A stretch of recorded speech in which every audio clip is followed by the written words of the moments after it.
going to zoom in. We'll give them just a moment to come in through the waiting room. I was supposed to fire this up 10 minutes ago.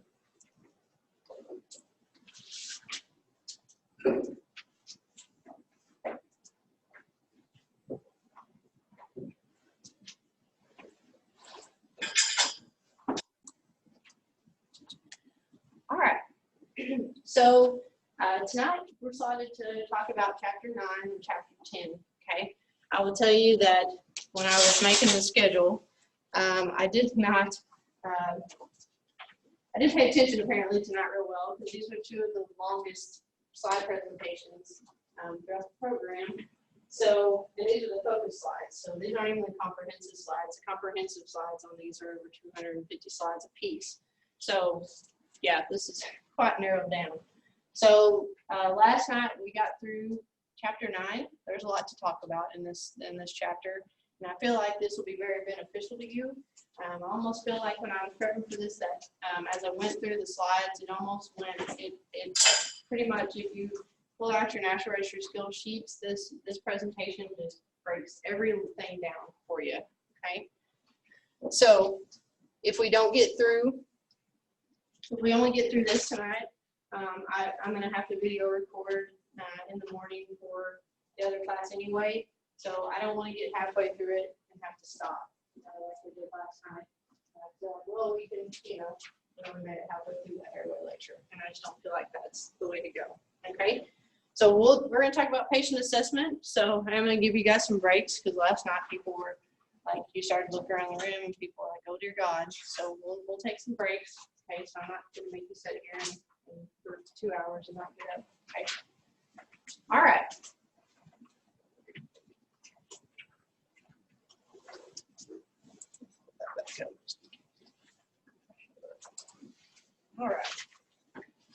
All right, so EMTs must master the patient assessment process. Okay, so like I told you guys at the very start of class, the very first nights, especially when we got to looking at our trauma and medical assessment sheets, is that those skills are going to be the skills that are going to be the hardest for you to accomplish and to refine.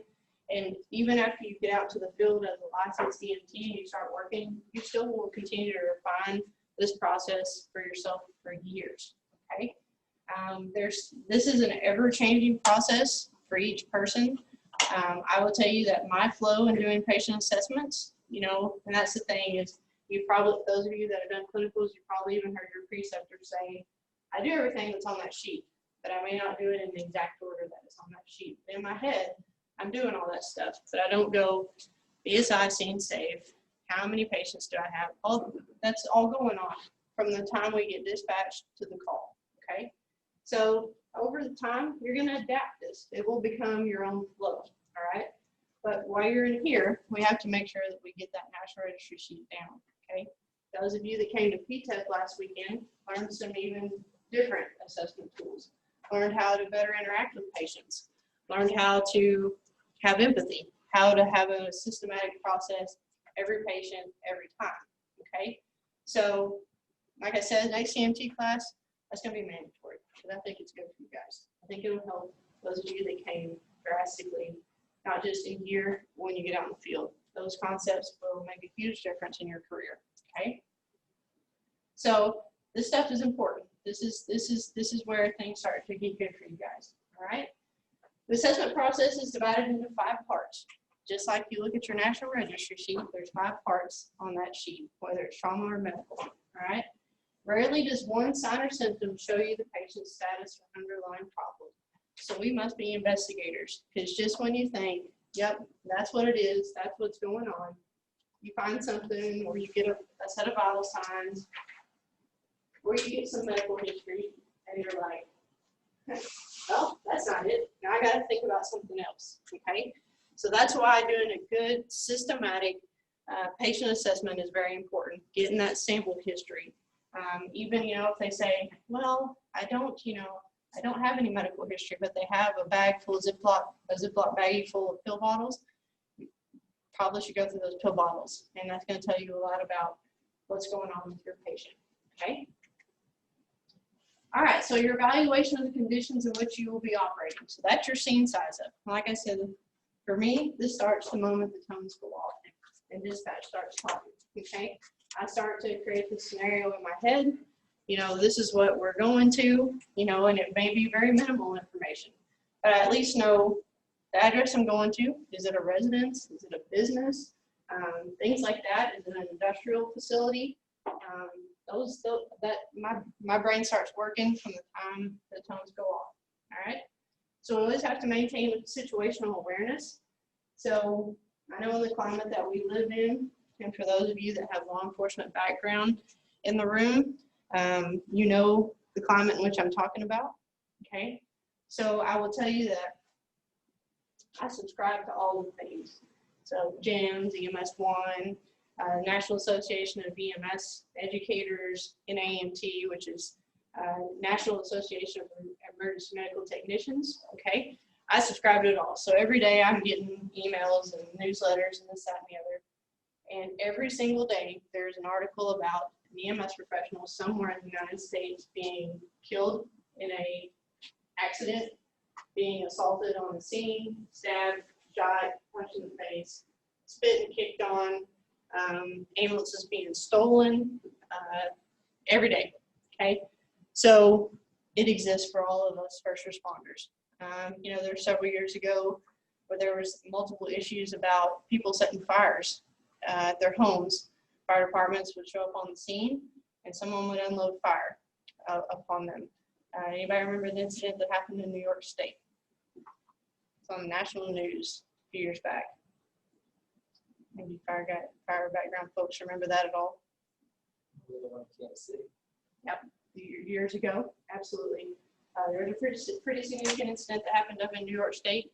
Guy actually lit his attic ablaze, then called 911, told them there was structure fire, and there was. And then he proceeded to sit downstairs with a high-powered rifle with a really, really fancy scope on it. And when the fire department pulled up, he decided to start shooting. Okay, so there's all kinds out there in the world.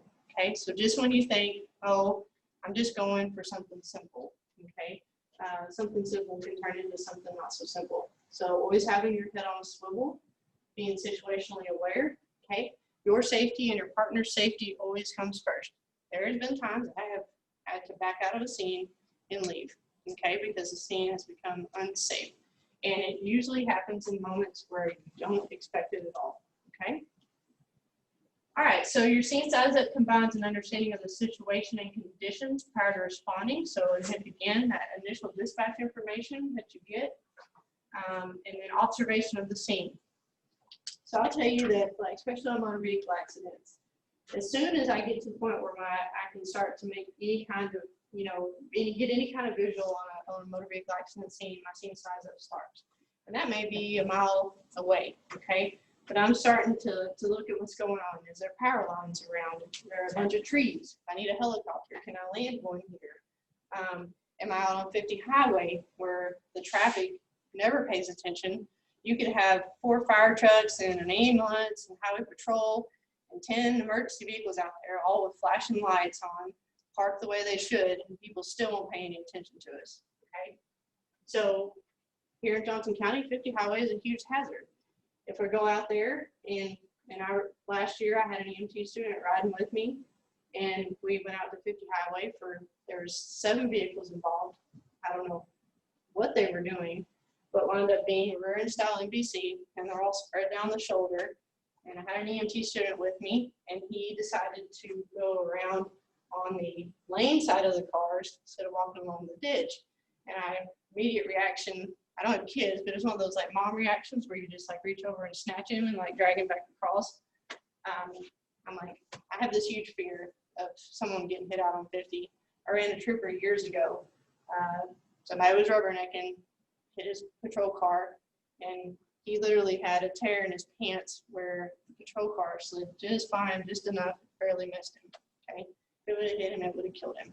All right, so being situationally aware, maybe the highway hazards, maybe somebody in the background at a home, maybe a family member that decides to become disgruntled on you, maybe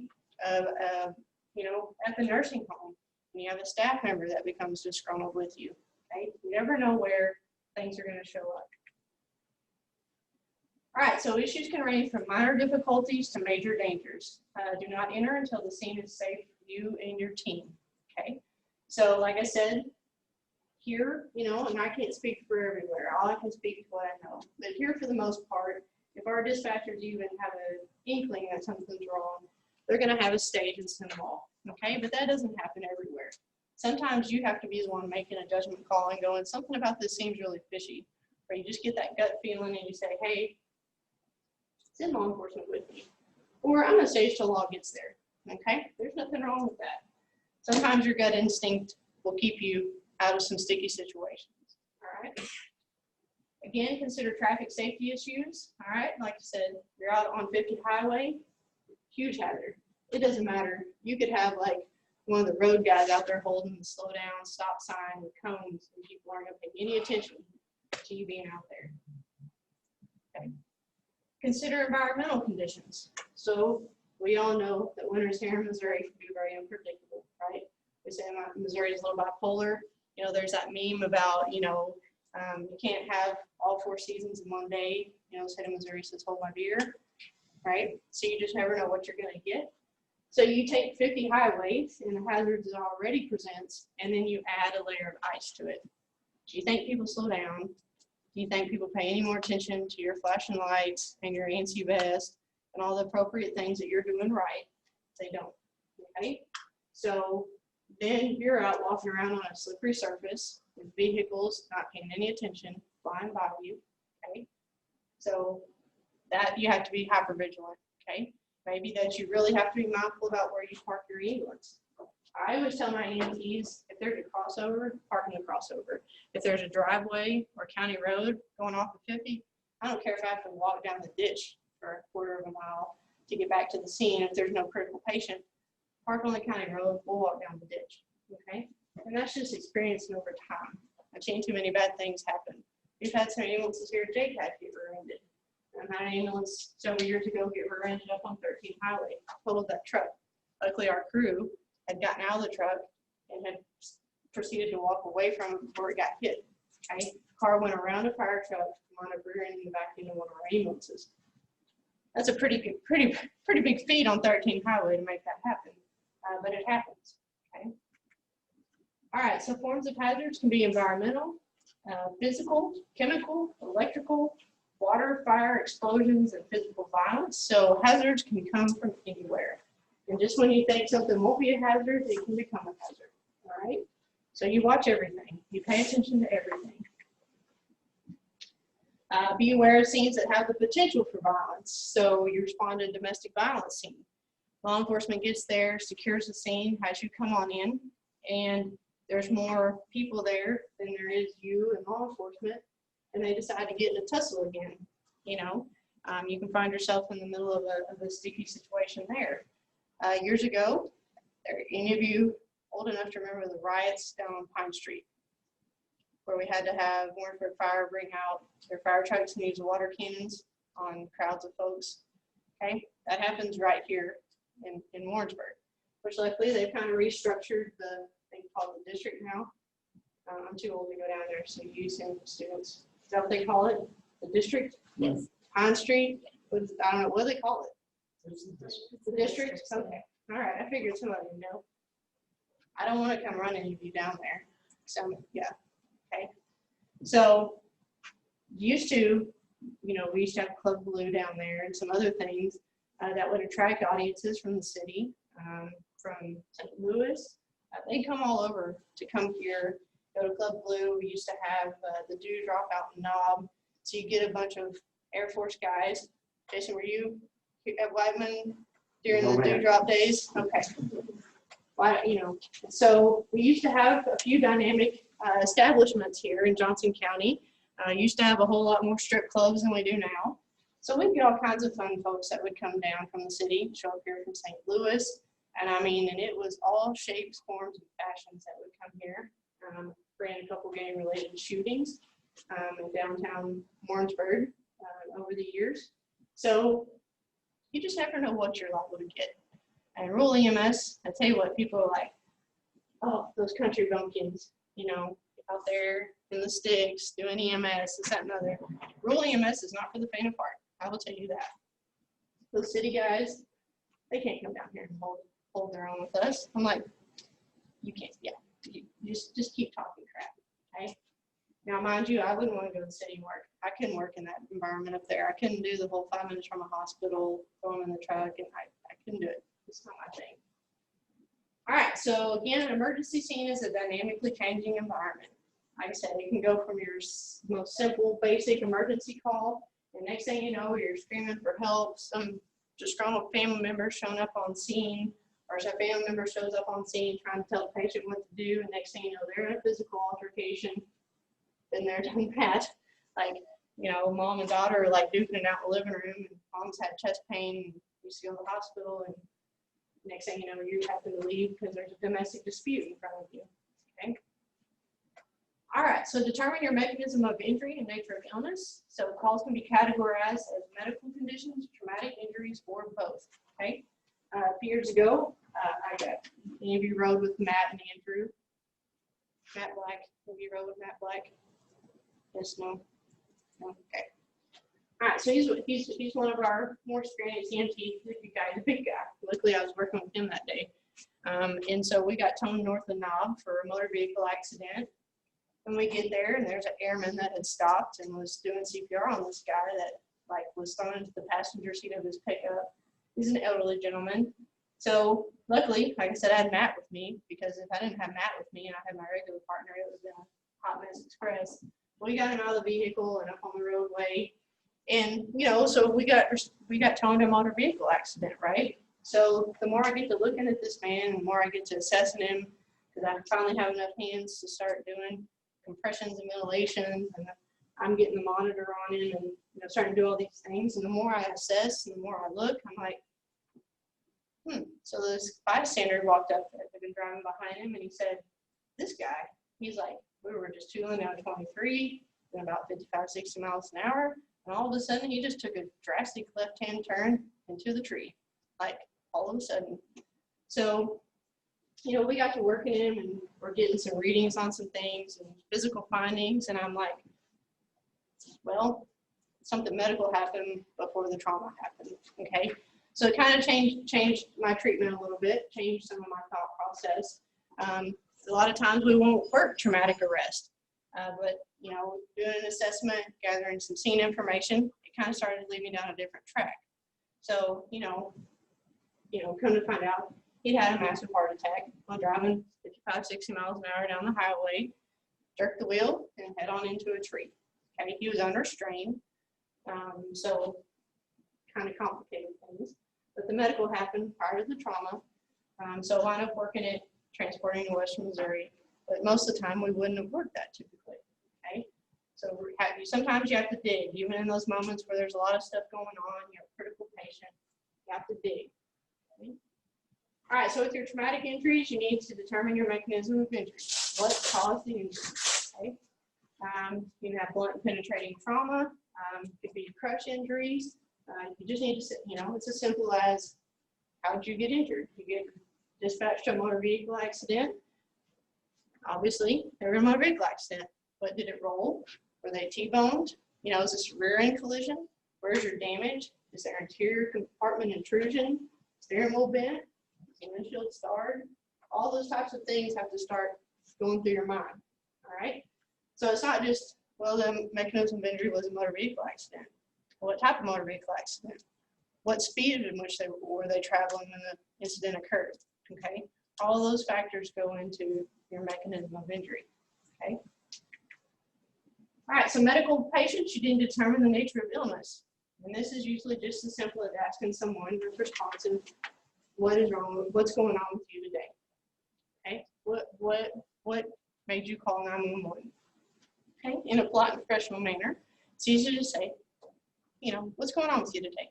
Why are we here today? What can I do to help you? Okay. Getting that chief complaint. Again, be aware of scenes with multiple patients exhibiting similar signs or symptoms. Okay. This could indicate an unsafe scene. One of the most common things that we encounter any of you fire guys, especially when people start kicking their furnaces on, what do we get called for? CO, okay? So some folks are really good about getting their batteries and their CO detector and having their furnaces checked yearly, and they do all the right things. And then some folks have really old furnaces and no CO detectors. So you get towed to a house for patients, for a patient with a headache and nauseated, not feeling real well, just very tired, and you get there and not just that patient has these symptoms, but the husband and wife, the kids, everyone in their residence has these symptoms. That's a huge red flag. You need to remove yourself and your partner and everyone in that residence, call for the fire department, whoever you feel like you need to, okay? Call dispatch, let them know you need the gas company, whatever the case may be, okay? So pay attention to those things. Look for those red flags. In this county, you have lots of, what do you see driving down the road a lot during farming season? Anhydrous tanks, okay? If you want to talk about a mass casualty incident, you have one of those anhydrous tanks get involved in an accident where there's a crowd of folks, and you'll have an MCI real quick, and you could very easily become a casualty in that if you're not situationally aware, okay? All right. So considering the mechanism of injury or nature of illness, early can be of value in preparing to care for the patient, okay? So you need to have a baseline to start. You need to have a general idea of what you're getting into, okay? Doesn't mean that you ask more questions and you do more assessment and things start to change, but you need to have a good baseline in place to start. All right, so PPE, PPE. So, a couple of years ago, this conversation was a little different. Make sure you wear your gloves, make sure you wash your hands. If you, need to wear safety glasses, do so. If you need a gown, use one. And now you will wear safety glasses on every call. You'll wear a mask on every call. You'll wear a gown on some calls. You'll wear a P100 mask on some calls. So sifting through the world of PPE right now is pretty daunting. I'll tell you, I'm very tired of wearing a surgical mask everywhere I go. But it's important. We have to remain vigilant, even though this has been ongoing for quite a while. And like I said, a lot of us, like back in the summer, it got so bad, I broke out in a heat rash from the dang mask to the point I'm like, this is miserable. You spend 4 hours in a P100 mask doing a transport, and you take the thing off and sweat's pouring out of it. That's a really long day, So even though this stuff can be miserable for us, it's very important that we utilize it, okay? So that's why I've had to harp so much on PPE, because, and it's not just you guys. We get it on our end too. If we're not using our PPE, preceptors aren't making sure that you guys are in PPE, we're going to hear about it, okay? All right, so you need to make sure that you adapt your PPE to whatever it is that you're dealing with. Like you said here, I've talked to you guys some about, if you're doing your ambulance ride-alongs and you hear that respiratory precautions advised, automatically you're going to put on an N95 mask instead of a surgical mask. You're going to wear safety glasses on every call. So that kind of makes it simple. You're going to at least wear a surgical mask on every call. If you need to upgrade your mask, upgrade it. But listen to those cues from dispatch, doing that kind of getting that general impression, getting that initial patient complaint early to know if you need to go, oh, okay, you might have COVID, step out, I'm going to change out my mask and I'll come back in, okay? So doing that stuff early, getting that general impression, getting that nature of illness can make a difference when it comes to our PPE. There's been times we've had to back out of scenes, go put a gown on, go put a N95 mask on, and then go back in and deal with the patient because they didn't answer dispatch's questions appropriately. They don't know, no, we don't have a fever. Oh no, we don't have a cough, and we get there and it's like, it looks like the COVID unit at the hospital. It's terrible. So there's those things happen. All right, so your standard precautions are PPE. You need to use these dealing with objects, blood, bodily fluids, and other potential exposures, okay? It seems like every time you turn around, there's some new type of communicable disease floating around. There's something that, the CDC is like, oh, you got to watch this. For years, Hep C, HIV, those are the things that we, are really mindful of. But there's a lot of other stuff out there. You know, we do Hep A, Hep B vaccines. You don't want any of that stuff. So, you know, as an EMS provider, you know, if immunizations are your thing, it's not a bad idea. All right. All right. So take standard precautions. So you need to be thinking about what you're going to need on your way to the call. It shouldn't be that you're standing outside the truck trying to figure out what size gloves you need and which mask you need. You need to be preparing yourself on the way to the call. Make sure you have everything available to you. You know, just like right now, when I go get on the truck, I take my P100 out of my gear bag. I put it on the dash. I get a couple surgical masks. I put those on the dash. I have my safety glasses on the dash. So all that stuff is right there and readily available to me. And plus for you ladies, like for me, I have to take off my glasses and my hat to put on that P100. So it takes me a hot second to get into that thing. So I don't want to be doing that after I get on scene. But it looks very unprofessional. It takes a bit of time. There's a delay in making patient contact. So have all that stuff accessible to you, okay? All right, so during your scene size up, you're going to accurately identify the total number of patients, okay?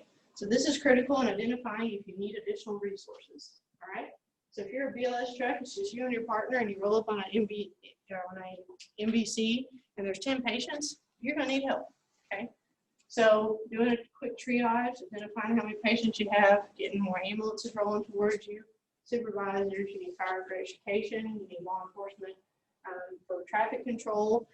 There's, you know, you may be the first unit on scene and you're starting the coordination of all these things, okay? So you have to be knowledgeable enough to say, I don't have everything I need to get more stuff here, all right? When there are multiple patients, so an MCI. So an MCI is any incident that overwhelms the resources available, okay?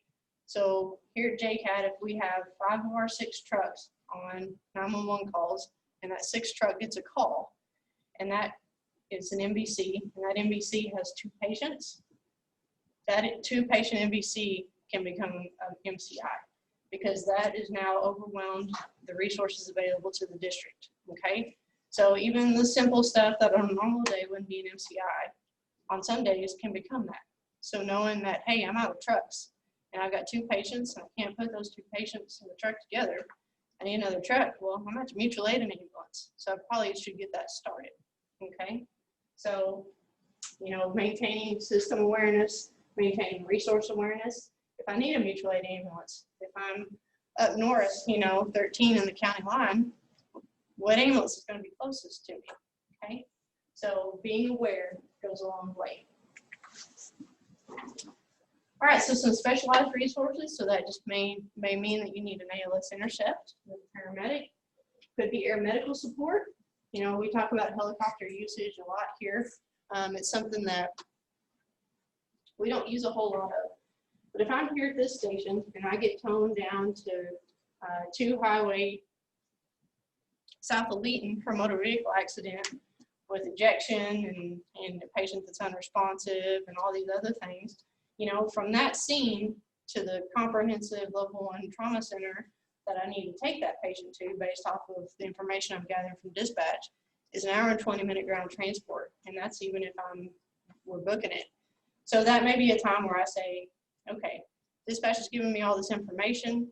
We need to preserve some time here. I'm going to launch a helicopter on my way. You know, people get on scenes and then decide they want a helicopter. If you're on scene and then decide, you just need to go, okay?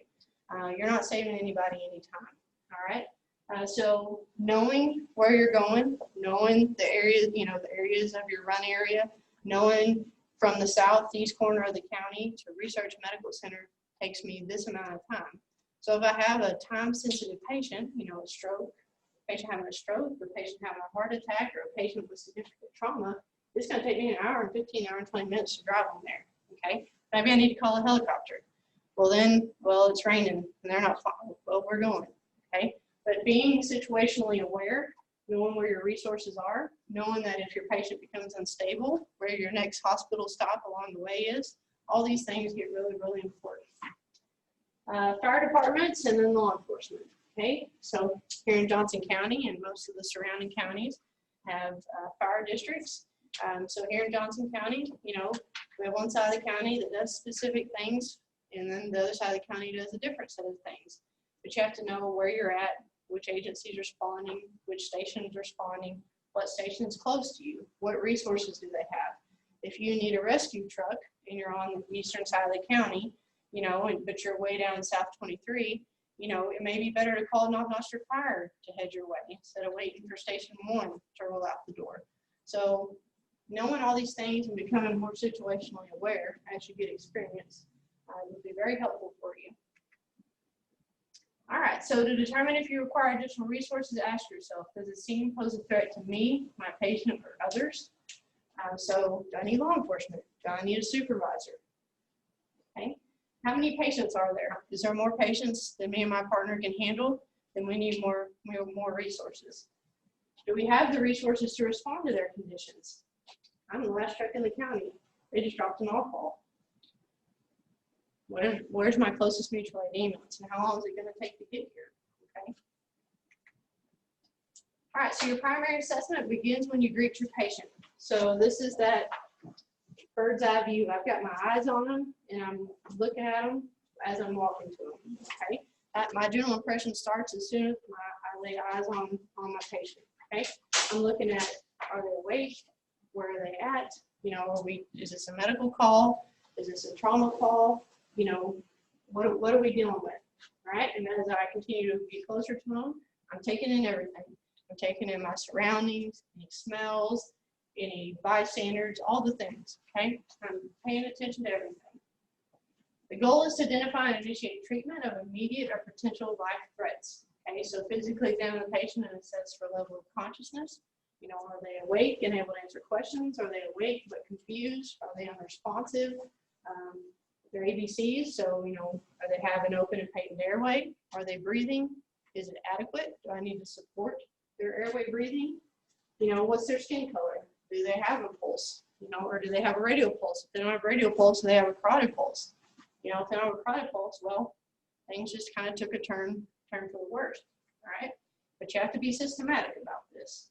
So, and the other thing you have to add in here, and this is something, if you guys come back, and if for those of you that elect to do PHLS FR in November, we very much push the X. And so they've added an acronym or a mnemonic into PHLS that starts with X, A, B, C, D, E. And that X stands for exsanguinating life-threatening bleeding, okay?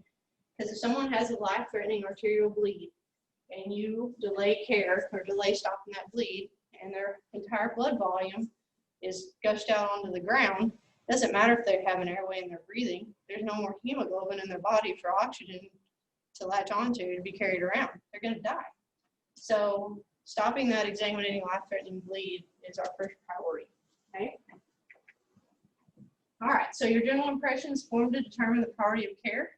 This is, you know, we take all these classes to kind of learn all these different ideas and all these different techniques. And you'll learn that once you get into EMS that education never ends, okay? And you go to a class and you pick up a few things. And you go to another class and you pick up a few things. It's like you guys that took PTEP, did you pick up some things that you're like, oh, okay. Well, now you probably look at your assessment sheets and think about a few things a little differently, right? Yeah. Like, oh, I would maybe, or you go get on the truck and go ride, you know, and I'm sure some of your preceptors have been like, you have to talk to the patient. Well, now you have some tools maybe help you interact with your patients a little bit better. So that's what EMS is. That's what continuing education is. We just build and build and build, okay? Changes all the time. So I like are they sick? Are they not sick? Do we have time to do a thorough assessment, or do we need to load and go, okay? I just keep it that simple. Sick, not sick, stay and play, load and go. There's, you know, there's no really gray area there. Those are, to me, those are black and white. Are they sick? They're not sick. We need to stay. Can we go? You know, that's where we're at. All right, so this is the first part of your primary assessment. So make note of the person's age, sex, race, level of distress, and overall appearance. Okay, so you have to look at your patient. That's one thing all the time. People want to get hung up on numbers. Everybody always wants to rush into, I need to set vital signs. So if I tell you that your patient is pale, cool to the touch, and cyanotic lips and hands, do you need any numbers to tell you that they have an airway, breathing, circulation problem? None at all, okay? Just looking at them and their presentation tells you you have a life-threatening emergency that you need to address. There's no numbers involved there. It's just looking at your patient and doing a good physical assessment, okay? So many times the numbers will fool you. SpO2 readings can be delayed for 2 minutes. So you can have a patient that becomes apneic, stops breathing, becomes hypoxic before your pulse oximetry ever changes, okay? So look at your patient. All right, so note the patient's position. Avoid standing over the patient. This is something that's very important. So, you know, from your little bitty kids to your elderly population. You're dealing with little bitty kids, you walk in, you hover over them, it's gonna be a real crappy call and transport for you, most likely, unless mom and dad can really comfort them and calm them down. It may be that you have to get down and sit on the floor and start talking to them and building some rapport with them, you know, get their favorite animal or stuffed animal, or, you know, do they you know, have a binky, do they have a sippy cup, you know, all these types of things. You have to get down on their level. You have to find where they become comfortable with you, okay? Otherwise, you're never going to get a good, thorough assessment. Treatment may be very much hindered because you can't make that connection, okay? I've been sitting on the floor in a house with a little bitty kid before. Like, just happens. What's their favorite toy? Okay, you know, I don't have kids, you know, I have a niece and nephew, and I'm not the best at making all those funny sounds and character voices and stuff, but I give it a whirl, you know. Mickey Mouse Clubhouse. I've made many trips to Children's Mercy with episodes of Mickey Mouse Clubhouse playing on the tablet on YouTube, okay? There's full episodes of Mickey Mouse Clubhouse on YouTube, for those of you that don't know. Okay? So find some way to connect with your patient. You know, I had a little kid one night, I was trying to give him the neck treatment. This kid, I could hear him wheezing when I walked in the ER. Mom went with me, you know, so mom was sitting there where you could see mom. She wasn't even calming him down. Well, you try out that Mickey Mouse Clubhouse, and they become like entranced. I'm like, cool, I can give him this breathing treatment. Your elderly patients, your little old ladies and little old men, they don't like to be hovered over either. It makes them very uncomfortable, you know. If you have to, kneel, squat, whatever the case may be. My knees are getting real bad. If I have to, you know, I'll get down where I can see them. I may sit down on the couch next to them, start talking to them, get down on their eye level. You know, some of your elderly population are very hard of hearing. Not all of them. We have a couple medics here that yell at every elderly patient because they just think that all of them can't hear. You know, and you'll have this little lady that's like, honey, I can hear just fine. Like, you can stop yelling at me. So gauge your audience. Make sure, you know, that you're talking in an appropriate tone. You're not yelling at them. You're not hovering over them. You know, sit down next to them if you have to. If they are hard of hearing, though, and they can see your face and read your lips, it makes communicating with them a little easier. Making eye contact with these folks, you know, your older population of people, you know, a lot of them are old-fashioned. They expect people to be respectful and professional and things like that. So if you approach it in that manner, you're going to build rapport with those patients. You can run into some really ornery old folks that can make your life a living heck for the time you're with them if they don't like you or they feel like you're disrespectful, okay? One of my biggest curves is I grew up in Southern Arkansas. I come from the South. Don't judge me, okay? So I'm 36 years old, and I go home multiple times a year because all my family's down there. My niece and nephew, they're cute, and I can't stay away too long, so I go home several times a year. And to this day, my mother, you know, I've cussed in front of her on accident before, and she didn't really say anything. But if I address anyone almost, and it's not ma'am or sir, she still looks at me and says, what did you say? And I'll redirect it. I'm a grown woman, but my mother expects that. Like my 9-year-old nephew, yes ma'am, no ma'am, yes sir, no sir. You know, the politest 9-year-old kid you'll ever meet. He's still a rambunctious boy, but that's just how it is there. That's how my family is. So when I came here, started working in EMS, everyone was ma'am, sir, things like that. people get super offended, like super offended by you calling them ma'am and sir here in Central Missouri. Any of you encountered this that work in? She's shaking her head. Anybody call somebody ma'am or sir and they get pissed off at you? That was pretty daunting for me because I'm like, well, my mama said, yeah. So, or hun, dear, terms like that. Those are terms of endearment in the South. Those are meant to be comforting. Those are meant to be respectful. They're not meant to be derogatory, but here it is. So I had to learn to change my lingo a bit. And there's still times I'll call, somebody hun or dear or what, it happens occasionally because you're just from this sweet little old lady and she loves it and eats it up. But then there's the one that's like, what'd you call me? I apologize. So sorry. I've had to explain to multiple patients that I'm from Arkansas and that's just how it is. And they forgive me a little bit, but sometimes it takes a bit of convincing. All right, so address the patient by name, okay? And I will tell you that anymore, I can be terrible at times. I'll ask someone their name and I'll start asking more questions and literally 2 minutes later, I'm like, crap, I don't remember what their name is. And I have to ask them their name again. So I just get really good anymore. I just have my pen out and I write their name on my glove. That's just how I work through that. Because it's disrespectful, it's unprofessional to continue to repeat yourself over and over again. So I just write their name on my glove so I have a reference, especially at 3 a.m. I don't remember my name at 3 a.m., so I have to write it down. Introduce yourself, okay? That should be the first thing you do if you don't have a critical patient that requires life-saving intervention, is you need to make sure that you tell them who you are. So, we talked a lot about this in PTEP this weekend. If I showed up to George's house and the front door was unlocked, and I just walked up on the porch and opened the screen door and barged through the front door and didn't introduce myself and announce that I was there, how well do you think that's going to be perceived? Probably not real well, right? So, but that's what we do in EMS, okay? We show up to strangers' homes on sometimes the worst day of their lives for them, and we just go barging in because that's what we're trained to do. We're trained to show up on scene and make patient contact.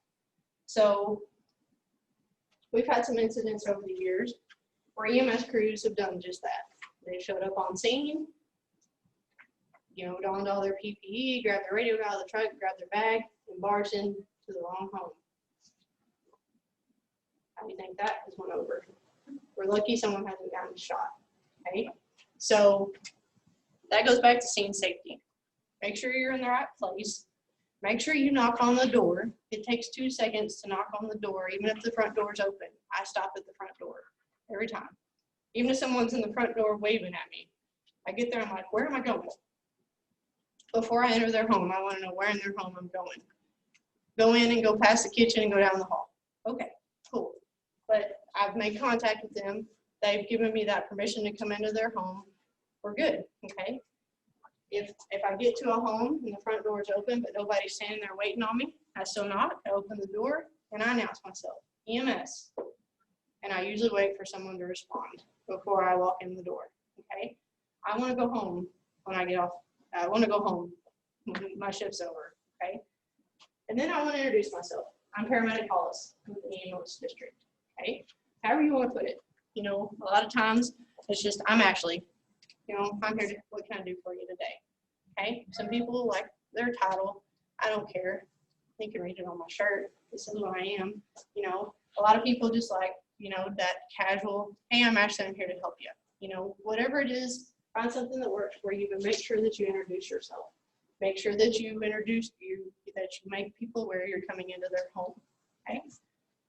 And then address life threats immediately. So examining life-threatening bleeding, airway problems, breathing problems, circulation problems, okay? All right, so define whether the patient's condition is stable but potentially unstable, or unstable. This is that sick, not sick, okay? Now, can those change and flip-flop on you? Absolutely. But in my mind, and this just is how I work, not saying it's the end-all be-all, but it's a sick or not sick. Now, like I said, that can flop sometimes, but those 2 categories is what I stick with. That's how I keep my patient assessment straight. Sick or not sick, stable or unstable, stay and play, go and go. okay? And I make that determination in about the first 20 seconds after I see and make patient contact, okay? Let's see where we're at. All right, so we've been talking for an hour, so get up, move around for 5 or 10 minutes, okay? I see some of you starting to get like, oh God. So get up, move around. If you need to go outside, if you need to get sodas, I got more sodas the other day, so there's some sodas back there. I make you coffee if anybody wants coffee.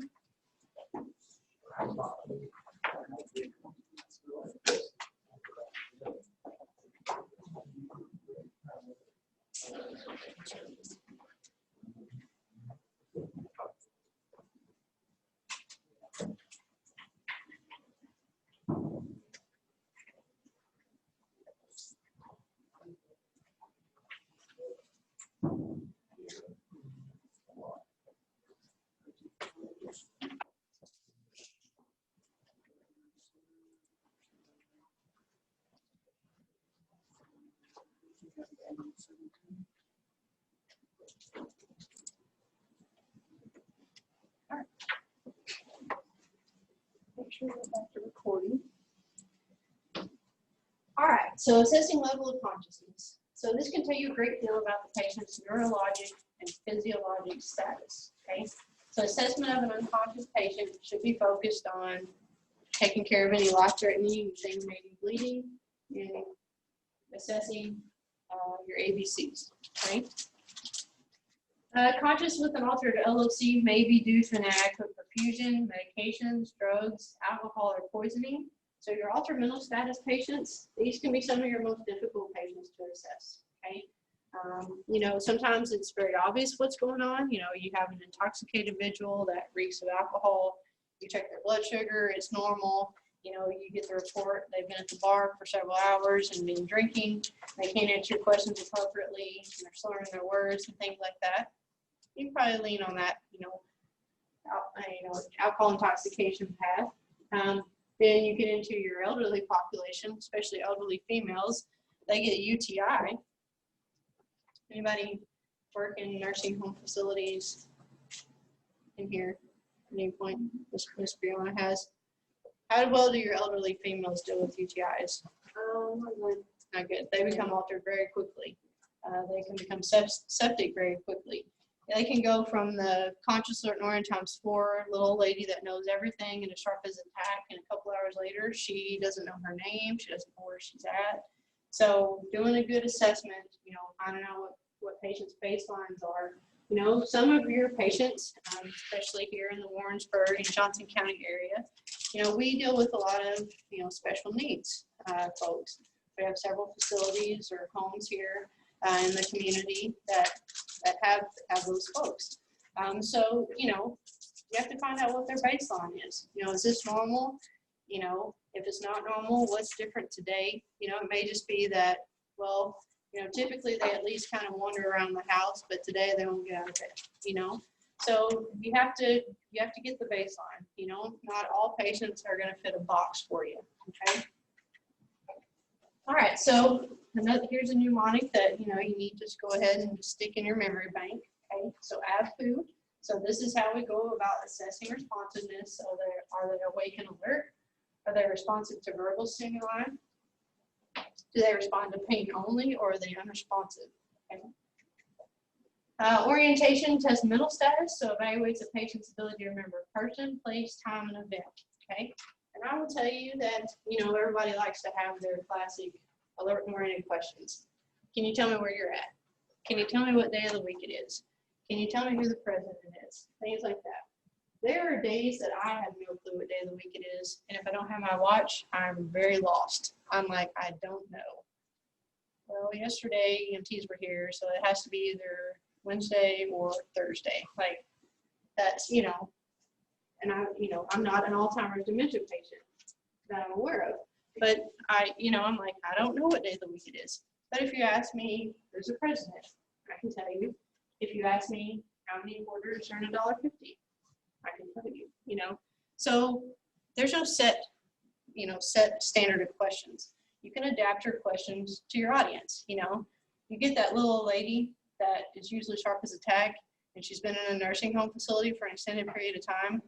A lot of good nursing home facilities, because I've seen the goods and bads, you go in and they have this big old board in all their wings that says today is Friday, you know, August 1st, 2020. The president is, you know, Donald Trump. The season is summer. You know, they put all this stuff on these boards so that these elderly folks can see it every day, because they go into these nursing home facilities and all they see is the four walls of their room. Some of these folks, family doesn't come, they don't get out, they don't go anywhere. So you're in there for 6 months to a year. Heck, they don't even know what season it is outside, you know? So you may have to adapt your questioning. It may not be that they're altered at all. They all they've seen is that nursing home. Maybe they're bedridden, still sharp as a tack, but they're bedridden. So they haven't been up, they haven't been out, they haven't interacted a whole lot.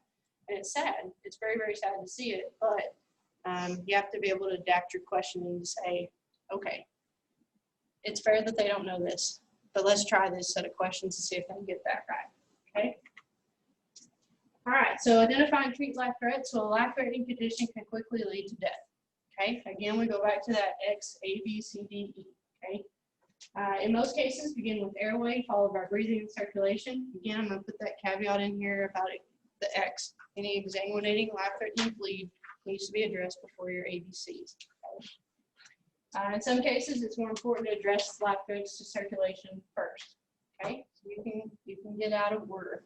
So American Heart used to have ABC. That was the sequence in which we did everything. We wanted you to provide a couple ventilations and then get into your compressions. And now American Heart follows the CAB sequence. They worry about compressions before they worry about ventilation. And that's why they very much endorse the hands-only CPR that they do. Okay, they found the research that shows compressions create an amount enough of passive ventilation to continue to bring some amount of oxygen into the body, not for an extended period of time, but the compressions and building up perfusion pressure is what's more important. Okay, so it's research-driven, it's research-based. So there's times that you need to flip around what you do. Assess your patient, assess the threats, treat the most critical life threat first. All right, so assessing the airway. So as you assess your patient, stay alert for signs of airway obstruction. Ensure the airway remains open and adequate. Responsive patients, patients who are talking or crying, have an open airway. That's why with kids, if they're crying, it is a good day. I'm like, you can cry the whole way there. I'm all right with that. Crying kid, they know they have an airway, they're breathing, and they have a pulse, okay? Unresponsive patients, immediately assess airway patency, okay? So over the years, I can't count the times that I've been called to a nursing home facility for a patient that's hypoxic or in respiratory distress. And I get there, and they've got them in one of those big fandangled wheelchairs, and the patient is all sunk down and like this in the chair.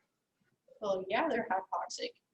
Like, hello, you know, and the staff's like, we put them on a nasal cannula at 2 liters and left them in that position. You know, we go over, straighten them up, get their airway in a nice neutral position. They start to breathe well again on their own. The next thing you know, they're coming around and they're talking to you and they're like, why are you here? Well, you see what had happened was, so, you know, we want to take them to the hospital. We get called back a little bit later, take them back to the nursing home, okay? So simple things as airway positioning could be all that you need to correct an airway breathing problem, okay?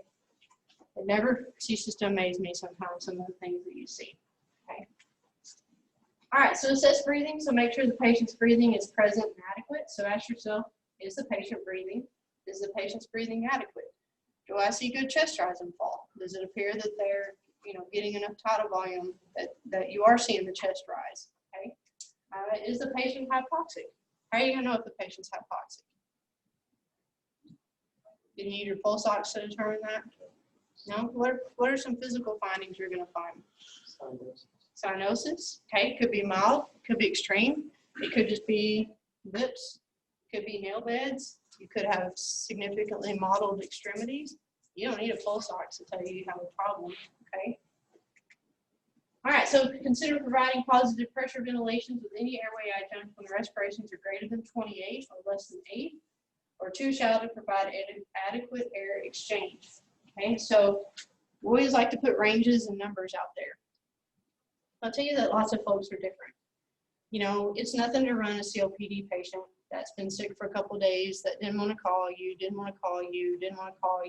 decided, oh God, I probably should call. And you get there and they're breathing 40 times a minute. They're not going to let you bag them. You know, you're going to have to probably provide non-breather if they'll accept that, maybe a high flow nasal cannula. It may be that they need CPAP. You know, not all patients are going to fit into this realm. Not all patients that are outside this box are going to allow you to provide breathing and ventilations for them. Okay. All right. So observe for signs of increased respiratory effort, including retractions, use of accessory muscles, nasal flaring, 2 to 3 word sentences. So they're so short of breath that all they can do is speak to you in 2 to 3 word bursts, and then they have to pause for a significant amount of time before they can speak to you again. Okay.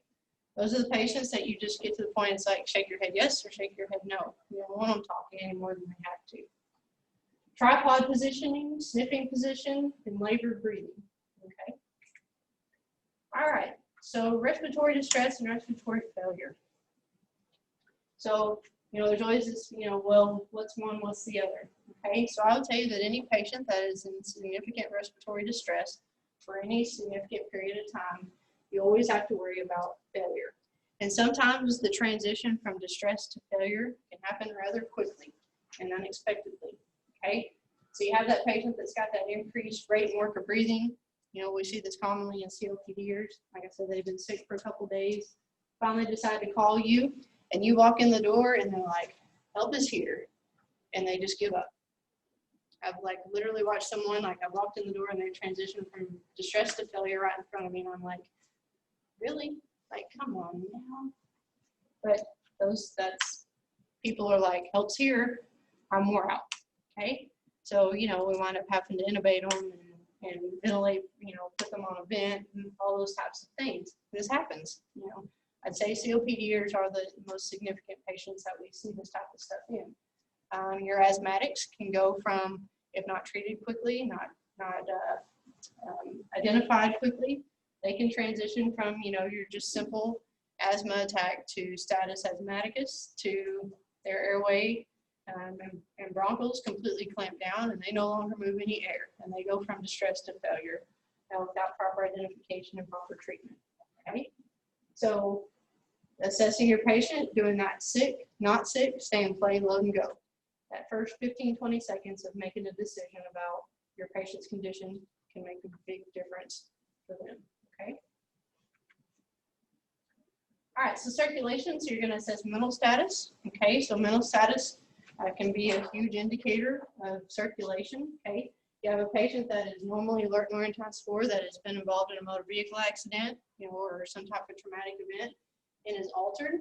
That's a significant finding. Okay, someone that you're concerned is having a stroke or some type of head bleed that's now got altered mental status. It's a significant finding. Okay, it's very concerning. I would consider that a life-threatening finding. Okay. You're going to assess pulse. So, you know, you're going to feel for a radial. If I don't have a radial, I'm going to feel for a carotid. Do I have a carotid? Okay. So you don't feel a radial pulse. What do we know if we don't feel a radial pulse? Is our blood pressure worth a darn? Is our pulse ox reading going to be worth a darn? You've got no circulation into that distal into that extremity. So the pulse ox you have on your finger is probably 99% inaccurate. Okay. So we know we have a perfusion problem. No radial pulse in an adult. They have a systolic blood pressure most likely of less than 80. Okay, so that's a significant finding. You don't need the numbers though to know that you have an absent radial pulse in an adult. That's a significant finding that you have a problem. Okay, and then skin condition. Okay, so if I tell you that a patient is pink, warm, and dry, are you concerned about that? No. If I tell you that they're pale, cool, and mottled, are you concerned? Okay, and again, there's no numbers involved in that. That's a physical assessment. You are looking and touching the patient, and that's why the more you guys get into assessments and you get in these rooms, and you notice the past couple of weeks I've been making you be patients for each other, because it is ultimately important that you're able and become comfortable putting your hands on patients. Okay, you have to feel for skin temp. Okay, are they cool? Are they warm? You have to be able to be comfortable enough to start to do that. You know, palpating and auscultating and all those things. It's very, very important to what we do, okay? And the more farther into this we get, the more you're gonna have me harping on you about touching and taking vital signs. When you want a blood pressure, you need to take a blood pressure. Actually ordered a fun stethoscope that has 2 earpieces on it. So hopefully, those of you that are struggling with blood pressures, I can help you a little better. It's amazing what you can find on Amazon when you start searching around. So I'm like, well, how can I teach this better? Because the way we've done it for years just doesn't work well. Because if I can't hear what you're hearing, it's very, very hard for me to give you feedback or to say, okay, this is what you're listening for. So we'll bust that out next week too. All right, so we're gonna assess pulse. So palpate, feel the pulse, okay? You know, is it regular? Is it irregular? Okay, just because it's irregular doesn't mean that's a huge problem. But do you have a pulse? Is it strong? Can you palpate it at the radial? I don't have a radial pulse. You have a problem, whether it's regular or irregular. Again, if you cannot palpate a pulse in an unresponsive patient at the carotid, you should begin CPR. All right, so skin condition, we're going to evaluate the color, temp, moisture, and cap refill. So how do we measure and assess cap refill in an adult? The nail bed, okay. All right, so what is a normal cap refill time?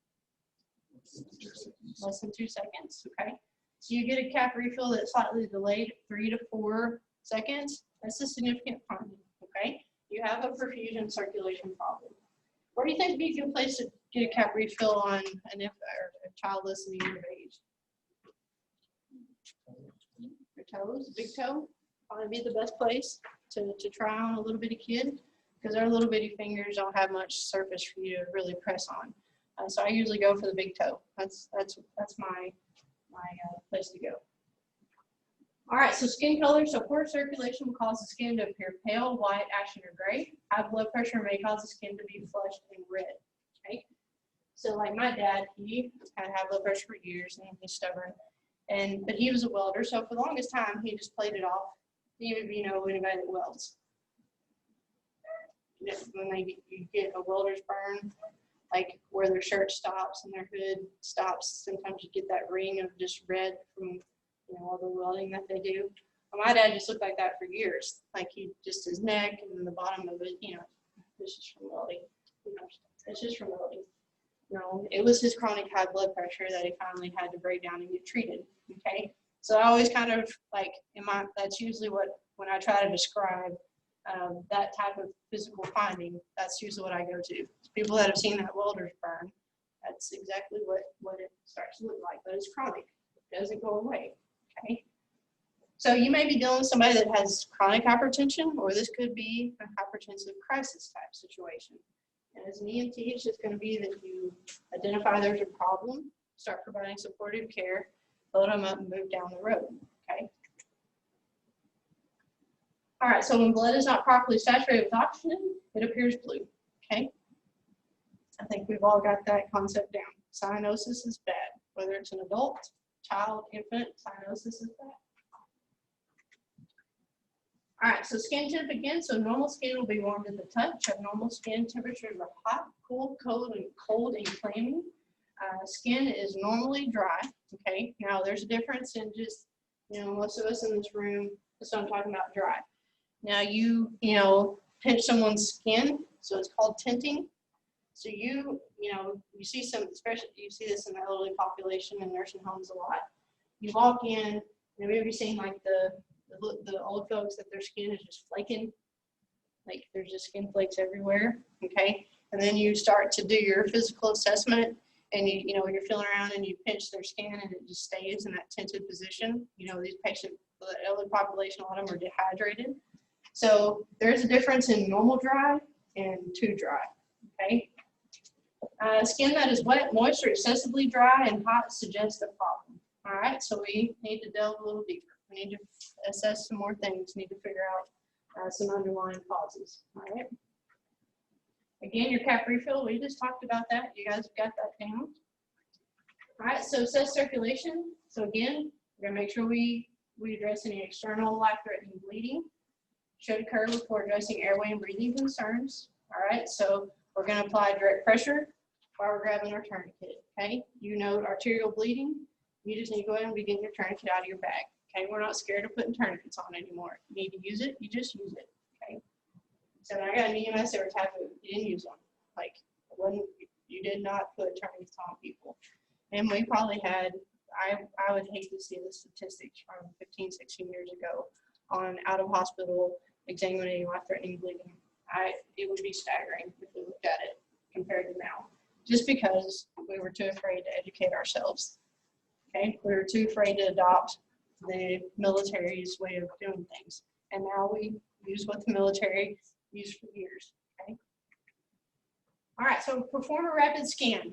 So the rapid scan is the same as that blood sweep I talked about, and that Rick talked about, and I think you probably heard it out of Amy. You know, just that quick, run your hands down, make sure you don't have blood, you know, on your gloves, make sure you don't have some nasty deformity that you've missed. Just that real quick, you know, I call it a blood sweep. They call it a rapid scan. Okay. They say here it should take 69 seconds. It should not take that long. It should be way quicker than that. It's just a quick. Make sure you didn't miss anything. I'll come back and do a good secondary assessment later. All right, so determine priority of patient, care, and transport.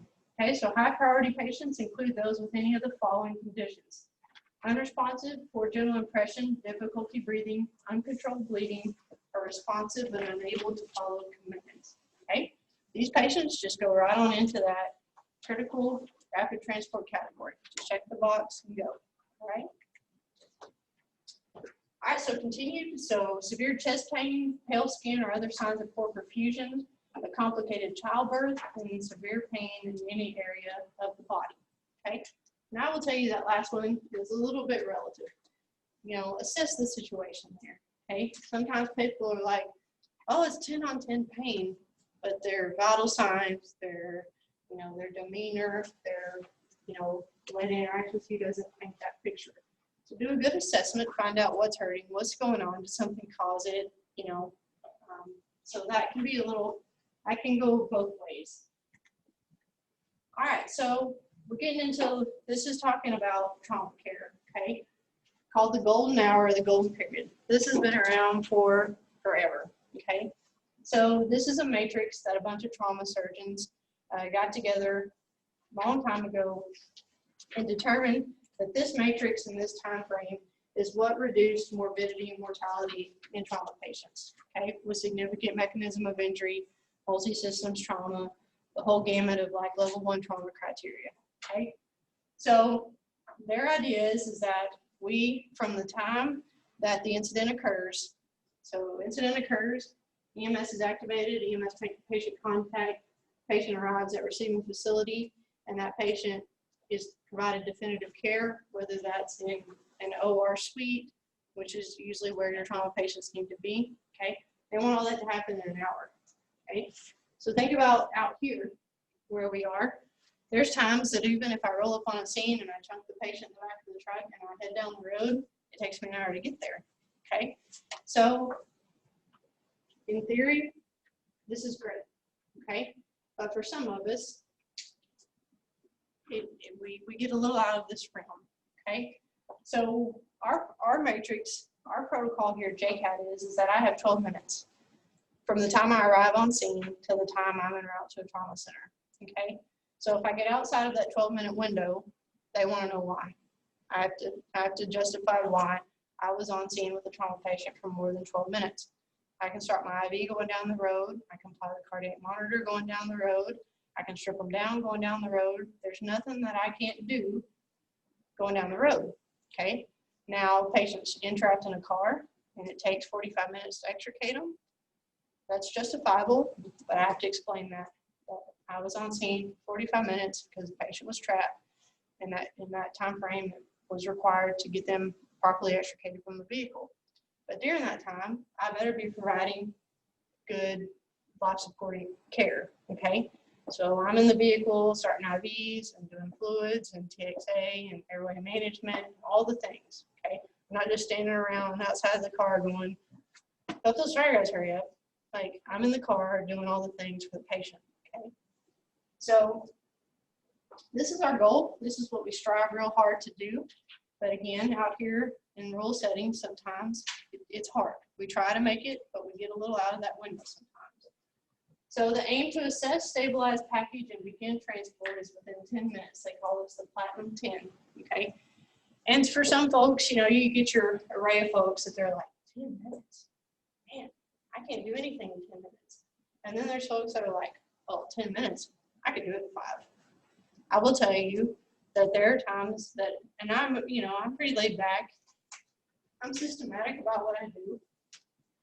I don't get worked up about much because I have to remain calm, for my partner to be calm, for my patient to be calm, for my team to be calm. If I get all worked up, then everything just starts to go downhill from there. So I'm purposeful in the things I do. Critical patients, I'm moving. The other day I had this daughter of this lady, we worked cardiac arrest, and she met me she was standing outside the front yard, jumping up and down, frantic, and, wanted me to run. We don't run. We never run. EMS, and so you purposefully move, you get in there, you start doing all the things, but you don't freak out, you don't run. That says a real poor perception about what you do, okay? But 10 minutes, 12 minutes goes by real fast on you on a scene, okay? So your movements have to be purposeful, you have to be mindful, and, it's like, well, I stayed on scene to start an IV. That's not okay. You got to get moving down the road. I stayed on scene to expose the patient, put a blanket on them. You can do that moving down the road, okay? All right, so here's your little clock to break that down, things we just talked about. All right, so your transport decision should be made at this point. You're gonna stay and play, you're gonna load and go. And then where are you going?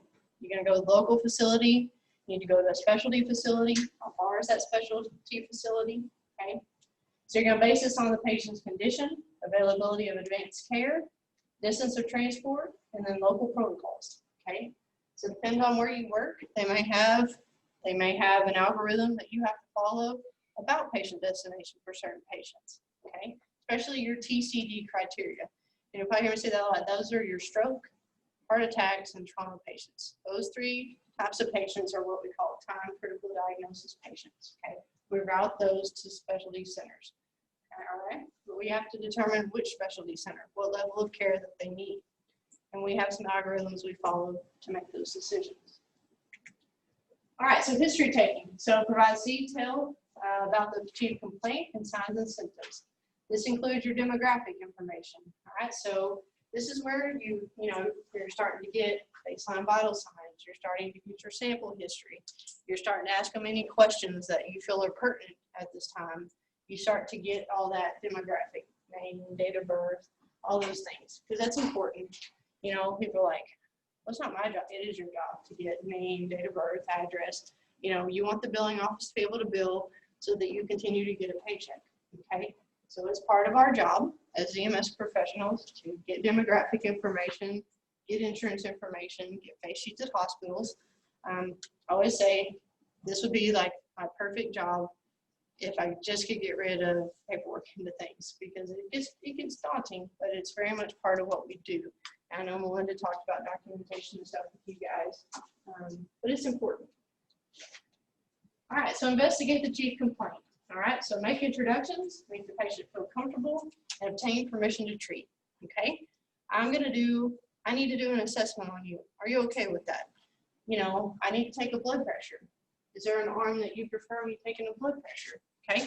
You need to expose a female patient and assess her chest, and you're gonna have to remove her bra and other clothing.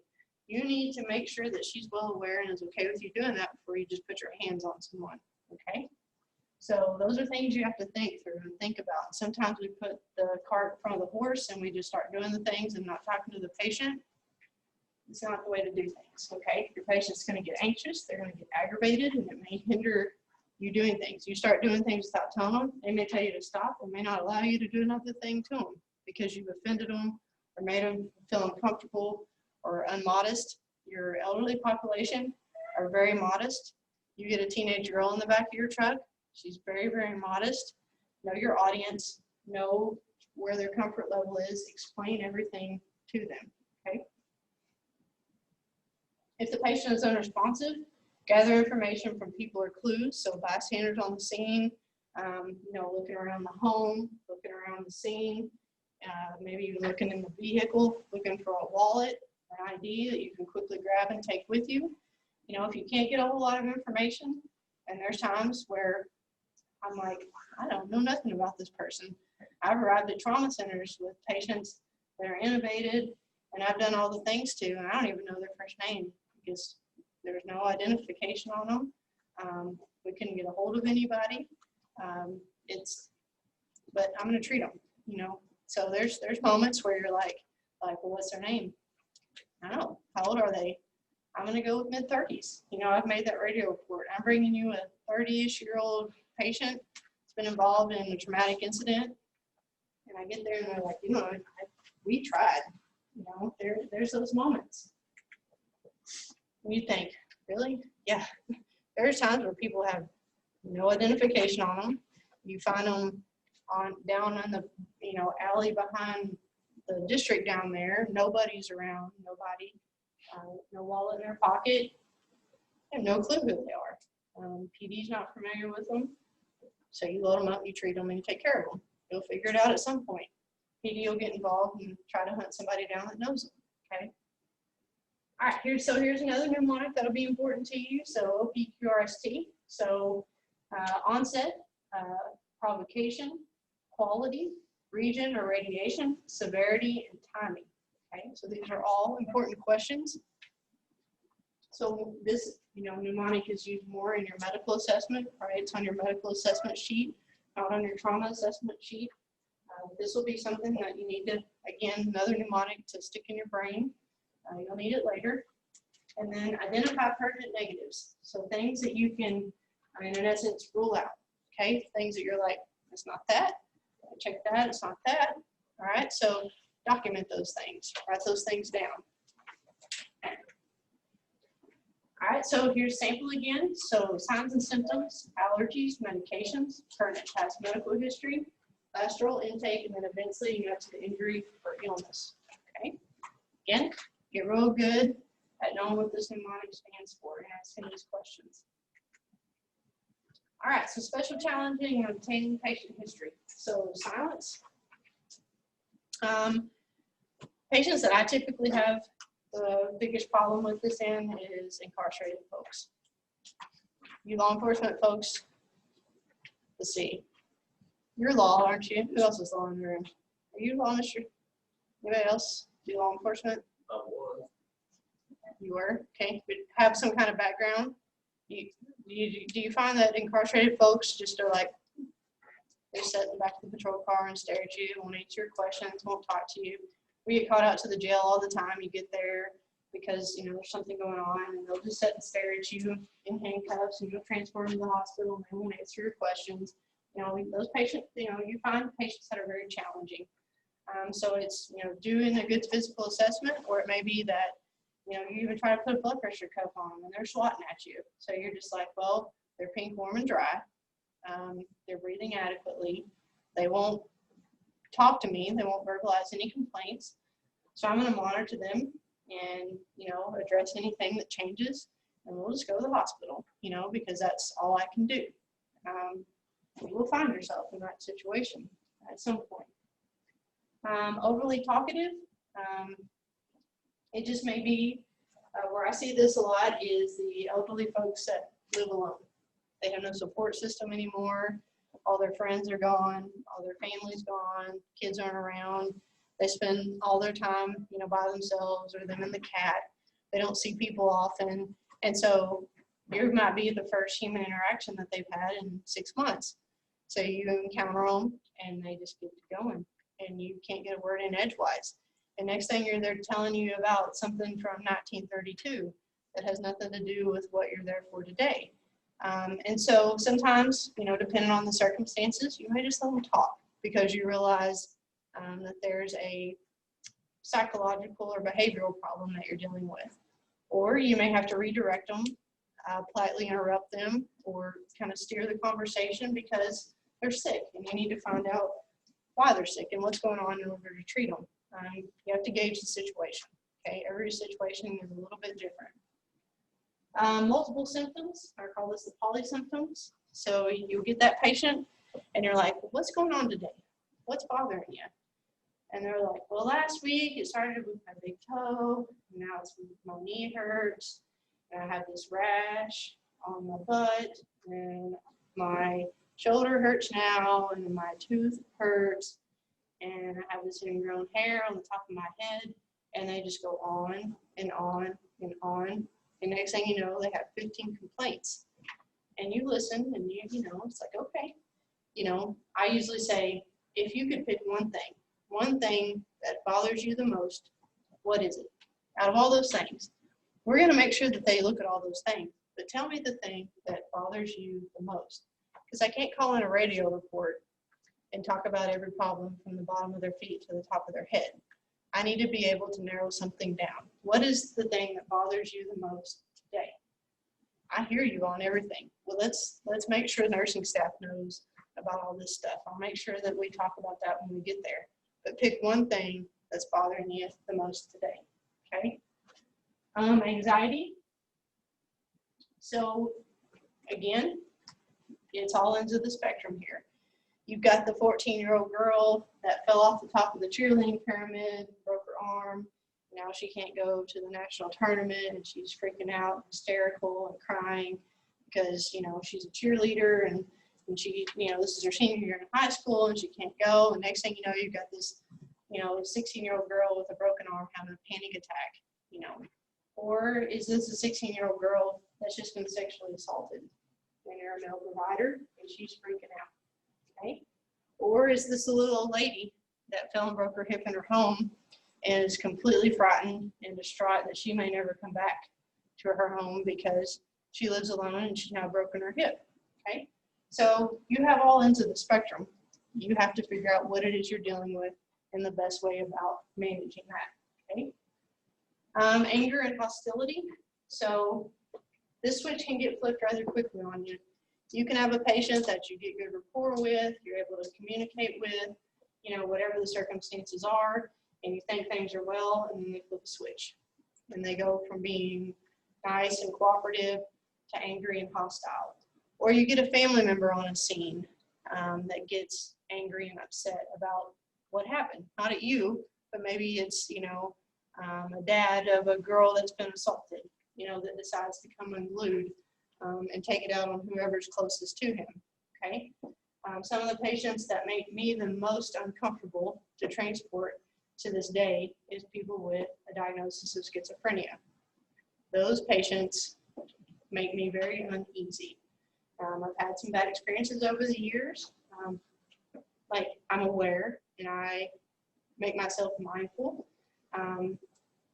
There's times where being a female and a smaller built female is a disadvantage to you. It seems like the male population has, it seems like schizophrenia seems to rear its ugly head more in the male population. So there's been times where I'm like, well, I'm the provider that's going to take this patient on this hour-and-a-half psych transport, and let's just pray that it all goes real well. I'm going to do all the things I can to keep them calm. But anybody that has any dealings or knows anything about schizophrenia, these patients go from one extreme to the next rather quickly. They become very violent. They're very, they're just all over the place. They make me very nervous. Those are the patients I'm always worried that, you know, you always worry as a provider about, you know, things happening to you on duty, or, you know, being in the back of the truck and, for lack of, you know, better words, getting your ass whooped. Those are the patients I'm always a little bit worried that I'm going to get my ass whooped going 70 miles an hour down the road before my partner can get pulled over and get them off of me, okay? Intoxication. So we all know the happy drunk, and we all know the belligerent. Yeah, you've all encountered those at some point, right? The happy drunk that's like everything's great, or the one that wants to fight everybody and, you know, everybody's terrible and all these things. Or the one that is minimally responsive, puking all over the back of your truck. I've had plenty of that over the years down on good old Pine Street. Again, I don't want to see any of you down there puking in my truck. Okay? That That's how we get you points deducted. Okay? Don't, yeah, don't do that. I don't like, like I can handle lots of things, but excessive amounts of vomit all over the floor of my truck is just not one of the things I prefer. Crying, so again, this goes back, is this the 16-year-old girl that broke her arm and is hysterical because, she can't go to the cheerleading tournament? Or is this the patient that's been sexually assaulted? Or is this a little old lady that broke her hip and may not go back home? So you may have to adjust and identify what type of emotional support you need to offer your patient based on the situation and underlying, right?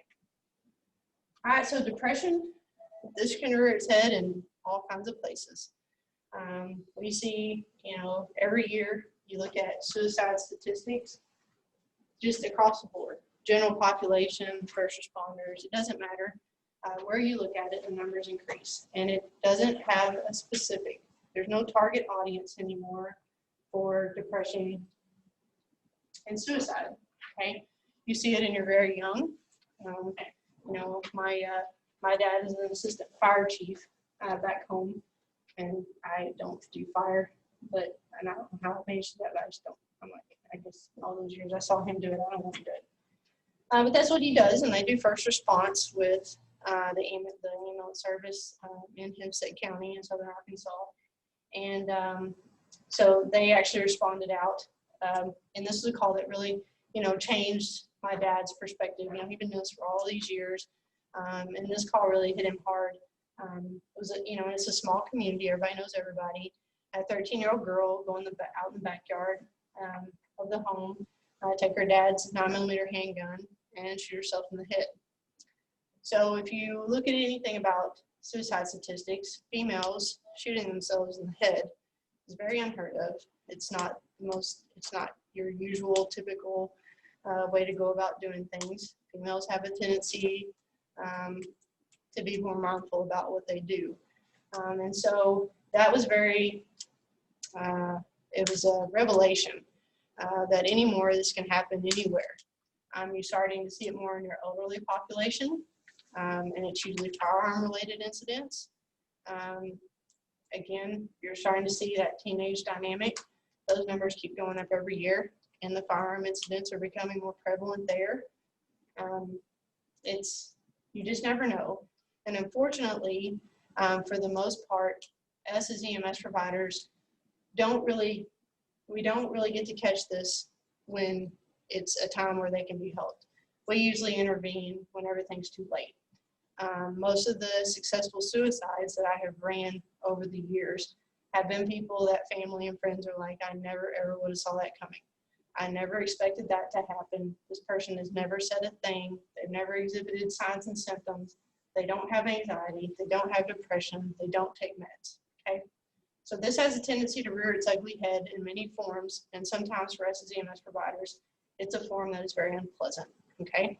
So those are the negatives of what we do. Those are some of the things that you wish you didn't have to see. I remember talking to my dad on the phone the day after that incident occurred. And it was, my dad is like 6'3", 300-pound man, cattle farmer. We grew up on a cattle farm. He did fire, and then we did cattle. A very unemotional man. He was a man who sat at the dinner table, and you didn't talk through dinner. You ate your dinner, and you got up, you put your dishes, and then you could talk. Very stern man, and it was very interesting to talk to him the next day and hear his perspective change just in that one incident, okay? So there's an ugly side to what we do. And those of you that took PTEP this last weekend kind of got an introduction into that this isn't always cool, lights and sirens, blood and guts and glory. It can be very, it can weigh on you. It can be cumulative. There's lots of first responder PTSD and depression. So being aware of things like that, okay? Confusing behavior or history, limited cognitive abilities. So again, you get into the special needs community, and we have a lot of that in this central Missouri area, not just in this county, but in a lot of outlying counties. We have a lot of facilities that are there and put into place for these special needs type folks. And those people are really good for the most part at what they do. They can, they know how to deal with these people. Sometimes I've had a few of the workers, I'm like, I just need you to come with me. Like, they're the only person that they respond to. They're the only person they listen to. I'm just going to strap you in the captain's chair and take you with me. Okay. Cultural challenges. Here in Warrensburg, in the university and the Air Force Base brings it, seems to be the draw. But we have a very diverse community here. Okay. There's been times where I've responded to incidents and walked into homes, and I'm like, oh, okay, you get exposed to this new culture that you've never been exposed to, just walking into someone's home, interacting with them, interacting with their environment, and it's like, oh, okay, cool. Like, we have a very diverse community that we interact with. So, a lot of them have, very specific beliefs. A lot of them have a lot of specific beliefs when it comes to medical care. And there's times where people, I've had encounters over the years where people need medical care. Like, I'm concerned they're going to die. And I tell them, I am concerned that you are going to die. And their cultural or religious beliefs, they won't do it. They won't go with me. They won't seek medical care. Their buddy called or somebody called because they were concerned, and I'm like, it's against my beliefs. As much as I, warn them against refusing medical care, as much as I refuse, they refuse all my assessments, all my treatments, I have to be mindful and respectful of their cultural and religious beliefs. And that sucks sometimes, but it does exist. You will run into it at some point in your career. There's cultures out there that, don't believe in blood products or any kind of product that's going to clot the blood or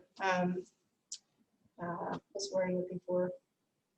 That's going to, coagulopathies and things like that. There's a lot of religious beliefs out there that are very much against that stuff. And there's patients who are like, this patient didn't get blood, they're going to die. Well, if that's so, then it's God's will, and you have to be respectful of that. Okay. Language barriers, again, that goes into your cultural challenges. You get lots of different ethnicities and cultures in the community. There's lots of times when there's one individual in the household that can speak fluent English and the rest of them cannot. So you grasp onto that one person, and you tote them with you. There's been times I've had to bring that person to the hospital with me because I know the hospital doesn't have an interpreter on hand to be able to, communicate with that patient. So that relative or, whatever that's there that can speak English and can translate, I'm bringing them with me. Come on, because my Arabic is real rough, okay? And there's a lot of that in this community. Or Spanish, like my mom's a Spanish teacher, and I don't know, I can count to 3. So, I took French in high school. So, and even to this day, if somebody was here speaking French, I might be able to introduce myself, and that's about it. I'm not some foreign language connoisseur. I'm going to take you with me. Hearing problems, so, it might be that, a little lady that fell wasn't able to reach her hearing aid to get on scene. You give her a hearing aid, she can hear you just fine. Or you may be dealing with a patient that's deaf, and you have to figure out the best way to communicate with them. Do they have an interpreter with them? Do I need to take the interpreter with me to be able to communicate well with them? Visual impairments, same thing. Is it just that their glasses got knocked off and they need their glasses handed to them? Or are they blind? Do they have a seeing eye dog, a service dog? They have a service dog, seeing eye dog, I'm just going to load the dog up too. I like dogs, so I'll take the dog with me anyway. Come on, let's go. So you have to be mindful of these things. Again, this goes back to some of that social support that that some of you got to learn about. But there's times where, you're going to take some real random things with you to make your patient feel more comfortable, to give them all the resources that they need once they get to wherever you're taking them to. Okay. All right, so your secondary assessment may be performed at the scene, in the back of the ambulance, or out to the hospital, or not at all. Purposes: perform a systematic physical exam of the patient. Okay, so You know, it's that head to toe. Start at the head, work your way to the feet. Doesn't mean, though, that maybe the body system that's most affected is they've got a couple bilateral tib fib fractures. And so you start down there and work your way to the head, all right? But be systematic about it. If you're going to start somewhere, pick a place, start, and work your way through all the system, okay? All right, so how and what to assess? So inspection, you're going to look at the patient for abnormalities. Palpate, you're going to have to feel and touch. So you're going to have to palpate the chest. You're going to have to palpate the abdomen, right? Auscultation, so listening to different parts of the body with your stethoscope. I will tell you, if you're able to hear heart sounds, my hat is off to you. My hearing is terrible. I can't hear heart sounds to save my life. Valve sounds are even really hard for me to hear. Lung sounds I'm good with. Those are the sounds that I need to be good with. Those are the things that can be life or death, okay? Heart sounds, I'm not so worried about it. Yeah, it's cool if you're able to hear it. Bowel sounds, so they don't have bowel sounds. They're probably constipated. They're not going to die from the constipation at that moment. But if I've got somebody that's wheezing or absent lung sounds on one side, that's where my life-threatening emergencies are going to come into play. So lung sounds, I'll worry about. The rest of it, to me, it's just fluff if I can hear it. But most of the time I can't, even with the good stethoscope. I just don't hear worth a darn. All right, so here's your DCAT B2S. Another mnemonic for you to get real good with. Because you're going to be asked to tell me what it is lots of times throughout the rest of this class when we're doing assessments, okay? Also compare findings on one side of the body with the other side when possible, okay? So, you know, if you've got injuries and you're concerned, say, one of the ones always is dislocated shoulders. Sometimes people have shoulder injuries and it's just subtle enough that you really can't tell. So I'll palpate the uninjured side and then palpate the injured side to check for any deformity. Some people are, you know, especially some of you muscular guys, like it's really hard to feel all the bony prominences of your shoulders. But usually if you're like, let me palpate this side that's not injured, you're not complaining of anything, and then you go to the other side that is your complaint, you know, the side that they're complaining about, and you're like, well, that's really swollen. That's not normal, okay? So depending on what you're dealing with, I always palpate and inspect the uninjured side first so that I have the normal to compare to the not normal, okay? All right, so again, we want to be systematic in what we do, okay? It's just like those assessment sheets and medical assessment sheets. You want to be able to start at the top and work your way to the bottom. And that's what I always tell students is memorize that sheet from the top to the bottom, line by line by line. If you do that, you don't have to worry about getting hung up. You don't have to worry about getting out of order. If you practice it like that every time you do it, it just becomes muscle memory. You just do it. Okay. All right, so your focus assessment performed on patients who have sustained non-significant mechanisms of injury or on responsive medical patients. But that's a terrible grammar there. So this is where you have time to slow down and really assess all the body systems. Really do a good thorough assessment. Ask all those extra questions that you maybe didn't get to ask earlier. This is typically based on the chief complaint. Okay, so for your medical assessment. All right, so if you have a patient that their chief complaint is chest pain, what 5 body systems do you feel like are most pertinent to assess for that medical patient? You got your medical assessment sheets? Do it now. Circulatory, okay. Okay. Okay, so that kind of blends in with the circulatory system. Skeletal. Okay, absolutely. So what are some questions you'd want to ask to differentiate between, is it cardiac or is it musculoskeletal? What are some questions you'd ask? Sharp pain and dual consistent. Okay. Does that hurt? Okay, does it hurt when you take a breath? Is it better or worse? Does anything make it better or worse? Okay, all right, give me a couple more body systems you'd assess. And those don't answer enough. Somebody else has to answer besides Noah.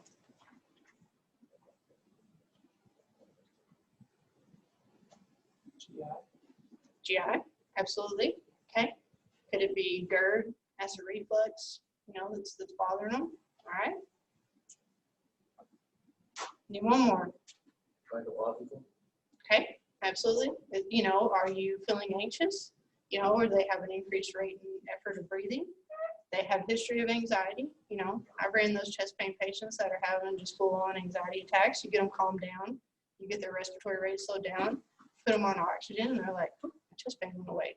Okay, because what does the body do when it starts to hyperventilate and become hypoxic? Okay, it pulls oxygen from cells, right? So you start to get carpal pedal spasms in your hands and your feet, and then it becomes a systematic thing where all your muscles want to start to spasm and contract. All right, so very good. All right, so your respiratory system, so expose the patient's chest, look for signs of airway obstruction, inspect for symmetry, so you want to make sure you've got good and equal chest rise and fall. If you don't, you need to delve a little further, figure out what's going on. Listen to breath sounds. So know what breath, so when you're out doing your field rides, listen to breath sounds on every patient you encounter, okay? Get good at knowing what normal sounds like, so that when you hear something that's not normal, you're like, I don't know exactly what it is, but I know that it's not right, okay? So, I walk into a house and I can hear a patient wheezing going down the hall, or I hear stridor. If I hear stridor, I know I've got some upper airway problem that I need to address. If I've got audible wheezing, I know I've got bronchoconstriction, and I need to fix that. If I listen to lung sounds and I hear crackles and just crap all in the base of their lungs, I'm going to be worried more about pneumonia.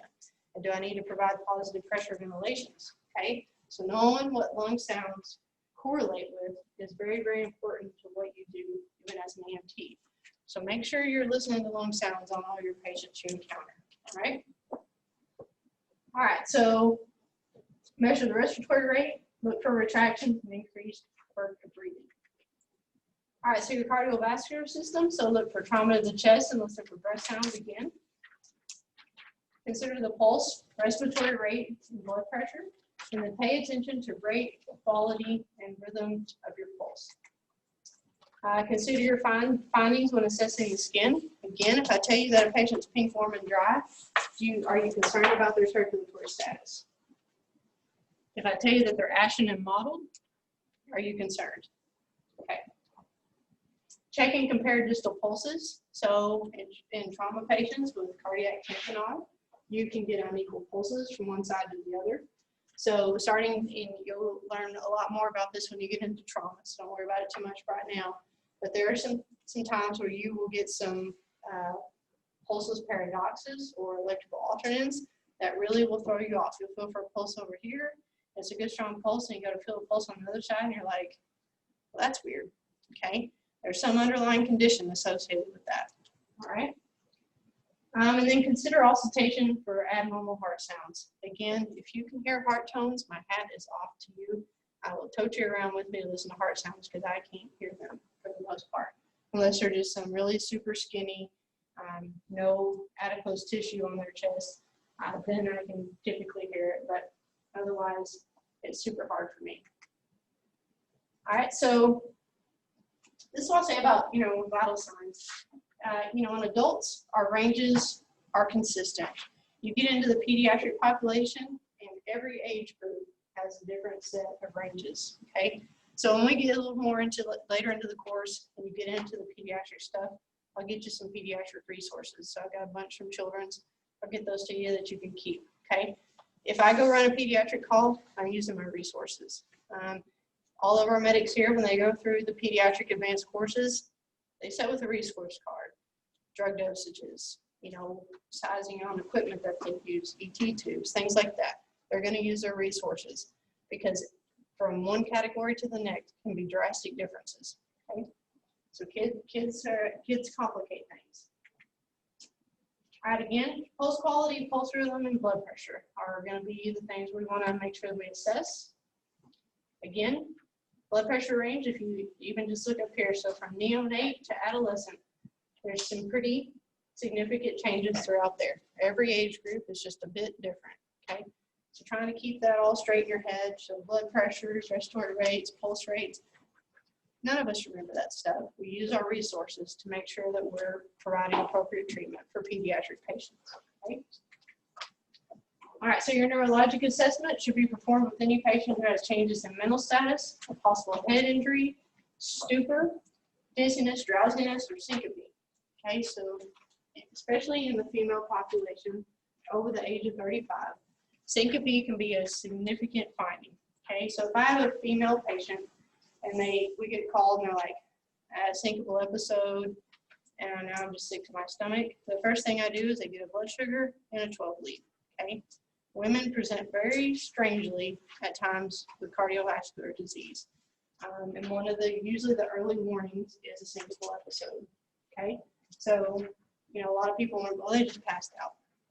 Well, it's not normal for people to just up and pass out. Okay, you need to figure out maybe why they passed out. All right, so evaluate level of consciousness and orientation. Use your ABPU, your GCS scale. I know when Amy's been doing trauma assessment a couple of nights, she pulled the GCS scale up on the screen so you guys can reference that. You know, it's a resource that a lot of people keep in their phone. It's one of those things that when you have to calculate it, you're like, well, I deduct a point there, do I deduct a point over there? So a lot of people use a resource to keep that straight. You know? So it's all right to have resources to utilize. Pupils, so pupils are normally round and approximately equal in size. So you guys assessed pupillary response doing vital signs a couple weeks ago, didn't you? Back with Melinda. So, you know, all of you should have good equal pupils that react well to light. So you should have gotten a glimpse at least into what normal pupillary response is. Okay. So here's a good representation here. So lady on the top, so constricted pupils. So this is typically related for the most part to whether it be illegal drugs or prescription drugs, prescription pain medication. A lot of these people, their pupils can be constricted all the time because they chronically use narcotic pain medication. Dilated pupils, that could be from a sympathetic response to something, you know, your fight or flight. So when your fight or flight kicks in, your pupils dilate. Or this could be a normal finding for this patient. They may just have large pupils. Or you start to really get worried is with your unequal pupils, okay? Especially your head injury patients, your stroke patients, you get unequal pupils. One's, you know, constricted, one looks blown or dilated. That's a significant finding in someone that you're suspecting a stroke or some type of head injury or head bleed. Okay. All right. So a small number of the population exhibit unequal pupils. I've never seen anybody that I've assessed having unequal pupils. You have unequal pupils? Do you have it too? Well, so next week you two are going to be the dummies, right? So next week we're going to look at their pupils. I have never seen that before. So I may even be like, come over here, okay? Next week, we're gonna do that. Abnormal pupillary response can indicate altered brain function. Again, sluggish, slow to react pupils. Are you dealing with some type of head injury, head bleed? Are they intoxicated? Your intoxicated patients that have an altered mental status, if they're at that point, chances are their pupillary response is gonna be very sluggish. The alcohol has slowed down all their systems, okay? All right, so PEARL is your mnemonic that you use when you describe pupillary response. So PEARL is pupils equal and round, regular in size, and react to light. So when I type out my narrative, there's a few things I always put in it, and pupillary assessment is always one of them. So if the pupils are normal and equal and round and reactive to light, I document pupils are PEARL. Lung sound, skin color, temperature, condition. If you were to look at one of my narrative is full of assessment findings and not so many numbers. I usually list a set of baseline vital signs, and that's all the numbers I put into my narrative, okay? So you have normal reactive pupils. This would be your acronym mnemonic that you use to describe those. All right, so neurovascular status, so check for bilateral muscle strength and weakness, complete a thorough sensory assessment, test for pain, sensation, and position. Compare distal and proximal sensory and motor responses and one side with the other. So this would be, say, your stroke patient, okay? You have unequal grip strength. You have facial droop on one side, not the other. They can feel you touching the left leg, They can't feel you touching the right leg. They can push down on your hand with their left foot and off their right. Okay, so this is where that would probably be the most pertinent here would be your stroke assessment. All right, so your anatomic regions, these are all on your assessment sheets. Head, neck, and cervical spine, chest, abdomen, pelvis, extremities, and the posterior. Right? And we all have a tendency to forget the posterior. Don't forget the posterior of the body. You're all going to miss something. All right, so we've talked about vital signs. Get your pulse ox readings, when appropriate. Don't worry about it so much. Don't get so hung up on those numbers. Capnography, blood glucose. That's something else next week.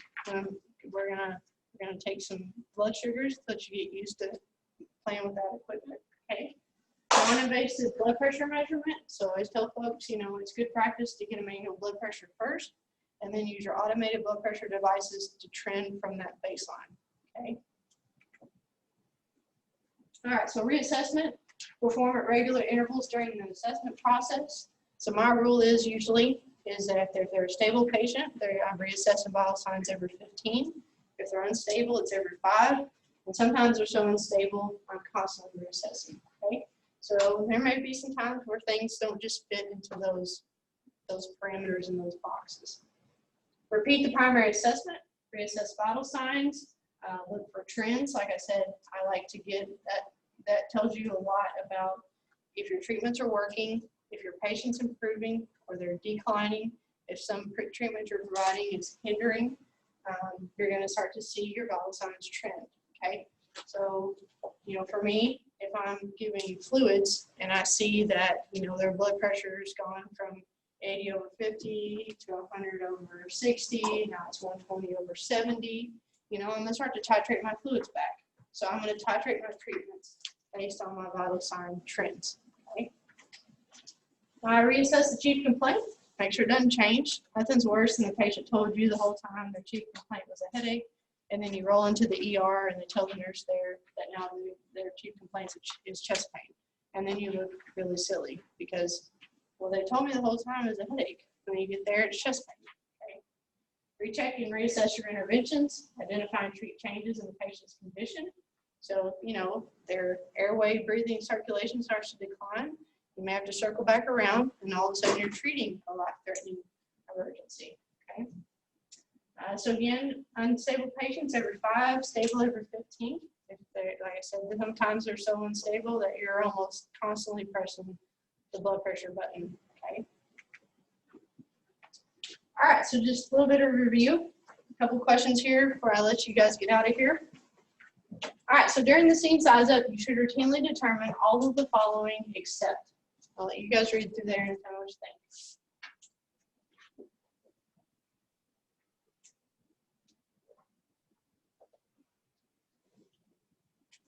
think. B. You don't care about a ratio of adult to pediatric patients. They're just all patients, okay? All right, so you arrive at the scene of an injured person. As you exit the ambulance, you see a man lying on the front porch of his house. He appears to have been shot in the head and is lying in a pool of blood. You should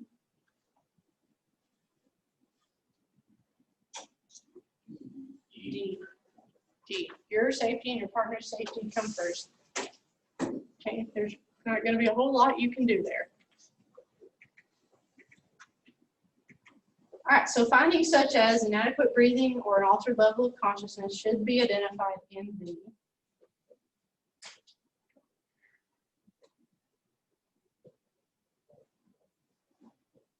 What'd you say? A, primary assessment. Very good. All right, which of the following would you not detect while determining your initial general impression of a patient? Again, which would you not detect? D, rapid heart rate, okay? You're not worrying about anything. You're just looking at the patient, getting that general impression. All right, your primary assessment of an elderly woman who fell reveals an altered level of consciousness and a large hematoma to her forehead. After protecting her spine and administering oxygen, you should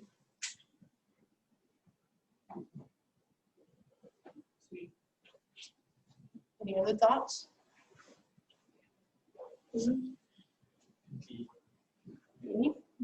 Okay. Any other thoughts?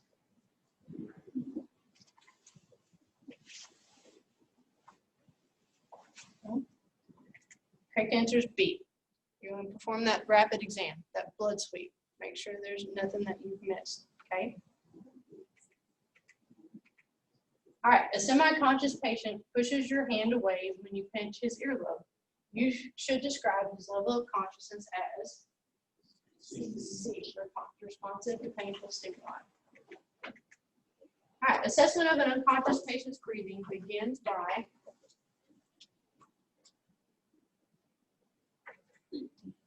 B, manually positioning the head. Okay. All right, your 12-year-old patient can speak only 2 or 3 words without pausing to take a breath. He has a serious breathing problem known as B, 2 to 3 word, I always call it sentences or bursts. All right, how should you determine the pulse in an unresponsive 8-year-old patient?